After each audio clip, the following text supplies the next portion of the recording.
Yo, what's going on everyone? It's TK and let's dive into Clan Capital and show you all the bases that I have personally designed, and it's been a while, but I know everyone's looking for it, but let's dive in and see what these are about. Here we are on the Goblin Mine, and guys, this is going to be the first base, and if you want to get through this video quicker, of course, all the links are already down below, so just copy it. But if you want to be here and learn something about the base building aspect of Clan Capital, I'm here to showcase that to you. Now, on Clan Capital, you really want to have all the major defenses kind of further away from each other, so they don't go down to one of those frost spells, or one rage spell doesn't cover both of these major defenses. That's how I personally designed them. Now, we do have 3 entrance points, as you can see, which they are all kind of baited with the traps, with these nice like little reflectors, and of course every single aspect of the entrance has its own damage. It's not gonna be the exact same, but it do have the same type of damage input. Now, this is it for that skeleton park. We do have some deeper traps like the spear trap, and of course the giant bomb, something for the super miners or just hog riders, or something that is coming as a splash. But in general, you want to have one of these splash damage defenses like bomb towers, wizard towers around the major defenses like mortars, and all these type of splash damage defenses right next to the ones that are most likely going to be get over by graveyard. And that's basically what I think of. So let's move out and we're gonna go to the next district.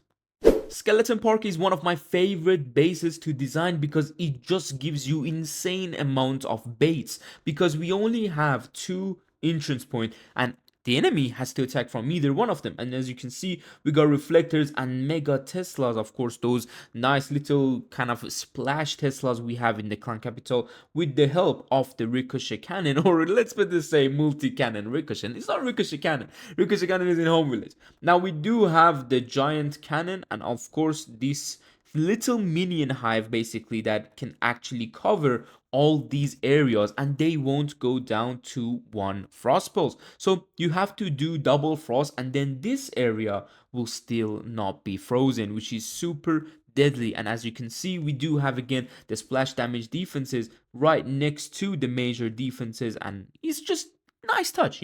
It's always a nice touch. And one thing I always like to do with these bombs is to sometimes put them on air with an air defense, in case people want to go with rockaloons. We are also ready for that, like rockaloons from the side, you know what I'm saying, the ones that go like this. But of course these buildings are closer here, so once they're out, some people might want to go with rockaloons, but that's why we got the air defenses and air bombs to take care of that. So hopefully this design will give you so many baits for the super miner attack, and if not, well, we have the air bombs and the air defenses decently close enough for those air attacks as well. And some of the air defenses, as you can see, they are protected on the backside. So simple as that. Let's move on to the next district. Golem Quarry. Now, because I love this district from the way that it has so many splash damage defenses, I always put them so compact. This way, the miners cannot breathe. It's important to note again, the frostbolt doesn't cover both of these major defenses. It just doesn't. Everything is further apart and everything is covering the entire base. That's basically how you want to go for it. Now, we do have crushers on the entrance. We do have some Teslas and cannons to pull things away and basically separate the army. We do have nice little traps in the core, like the log traps and the bombs, the Tesla traps, the zap traps, basically that's what I mean. And in general, something to look forward to is when the miners keep coming above the ground and they keep going down really quickly because of the amount of splash and point defense damage. So however they want to frost this base, it's still not gonna go down to 2 shots to super miners. Trust me on that. And the air defenses are also protecting all the field and all the base, and also they are kind of protected by themselves. So we're gonna move on to the next district. Dragon Cliff is also one of the ones that I really personally like because of the way you have so many entrance points and you can actually mess up with the enemy. We got 1 entrance point through here, 1 through here, and of course 1 through here. Every one, as you can see, the dragon post is far from each other.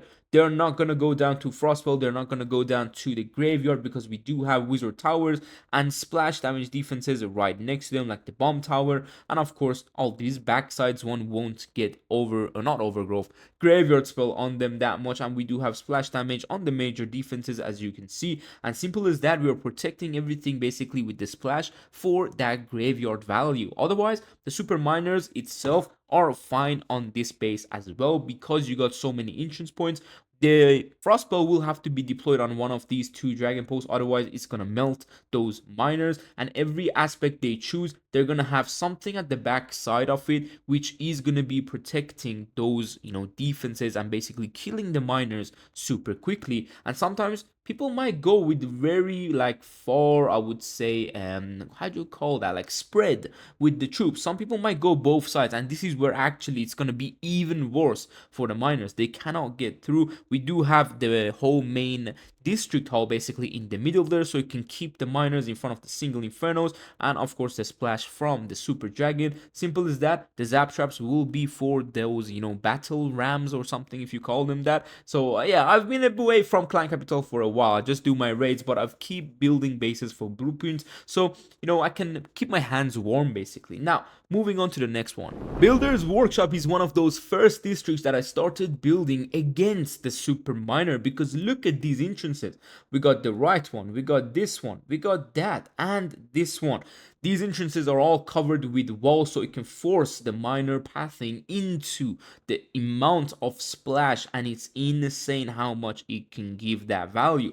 We do have two of these giant cannons here, and of course a very further away blast bow. This amount of splash at the beginning is where people don't usually spend their frost bow, and they just go with the frost on this if you are a really average player. But of course, if there is a more pro player, they will frost like that, and that might come a bit more problematic. But still, these entrances are gonna be deadly, and even if people get through one of these entrances, let's say these are down, and then from here it's still the same damage if they want to come down as the same if they want to come down here. If you want to come down here, they have to go through damage, and that is what making these bases defend really well in those Legends League of the clan capital.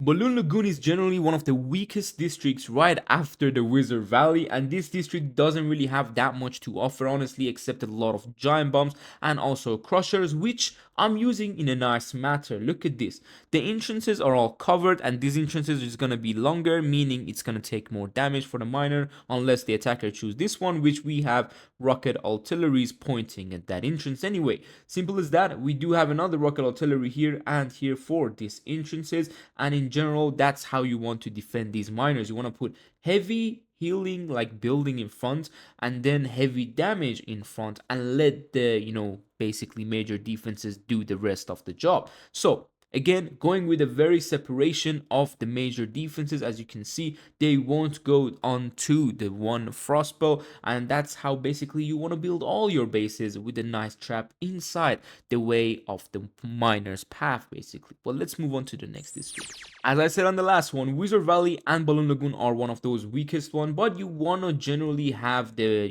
giant cannon more inside the core of the Wizard Valley, not really around the area where they can access easily, or here for example, which they can access easily, but in the core where any side they attack, it's gonna be the same kind of value from reaching the giant cannon, because those are the two important things.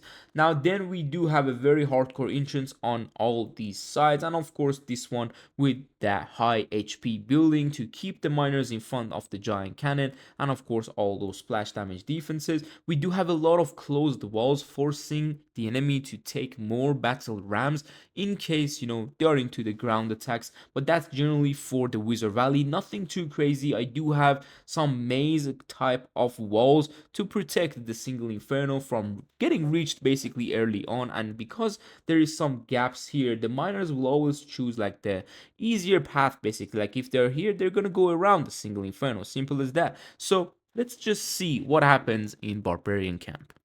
Now, I've designed a lot of bases for the Barbarian Camp, but this specific design is always so hardcore on the bases, like on the attacks that enemy does on it. And The reason why is the giant post. We got 3 giant posts right here, which they can kind of keep the miners in front of super heavy damage, meaning this rocket artillery and this one is gonna rain down on any aspect of this base that the attacker attacks. You can see it's insane the amount of value those 2 rocket artilleries give. And then we got a nice juicy Tesla farm in this part of the base, as you can see, with those multi-cannons and the mortars. Heavy damage. Meanwhile, the miners or the dragons or whatever the attacker may choose, it's gonna be even golems inside heavy damage. And then we got a crazy splash back end with also nice protected air defenses, which can be for those air spam attackers, dragon attackers, with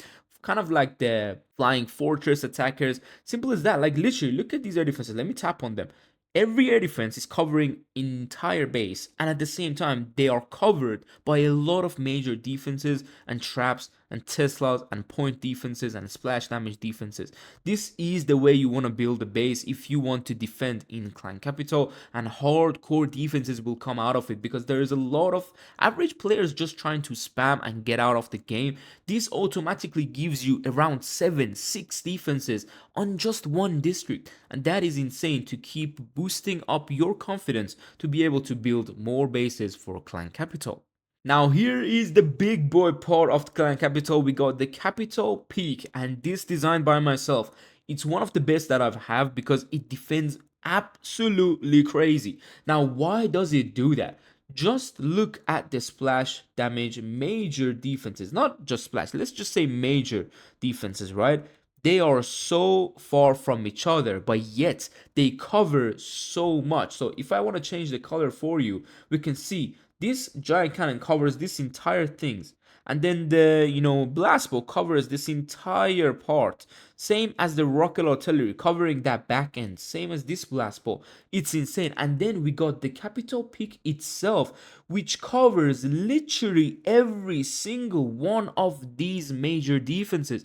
Meaning the entrance with the miners, when they're going around this Capital Peak, it's gonna keep getting wrecked. And that's the thing about it. If they want to go with the frostball on the Capital Peak, then we got 2 major defenses that will be free on the side to keep raining down on the miners or any kind of strategy that the enemy may choose. And the way to defend is exactly this. You want to give them options to start their attack, and we got this dragon post, which if it doesn't go under the frostbow, it's gonna rain down on the miners or any other troops absolutely insanely. And the reason why I did this rocket artillery super close to the Capital Peak is exactly to bait that one frostbow so the enemy can drop it. Because if they don't, oh god, please help me, if they don't drop a frostbow, these 2 defenses will wreck any troops.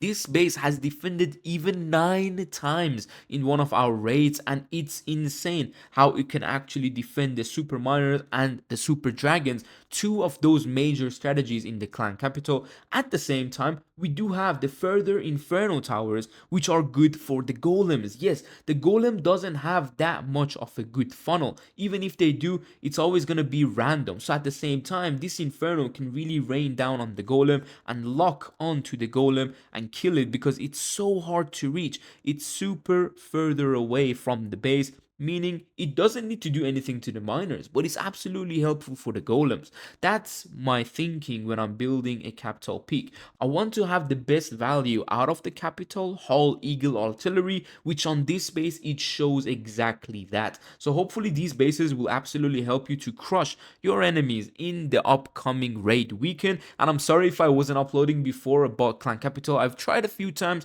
but it didn't get as much kind of support, because we used to get a lot more support through the Clan Capital community. But I can understand now that there is no update, there is no content, and in general people not gonna care that much about it anymore. But hopefully in 2025 Supercell has gave us some few words that they said we're gonna have updates to Clan Capital and the builder base. So let's see what happens, man. Let's see what happens, and I'm super hyped for it. But if you want to see more Clan Capital content, make sure to like this video and comment down below so I know you are into that and I can make more videos out of it. And of course, every update I will be here to build more bases and bring you more strategies. Take care, see you later, and peace.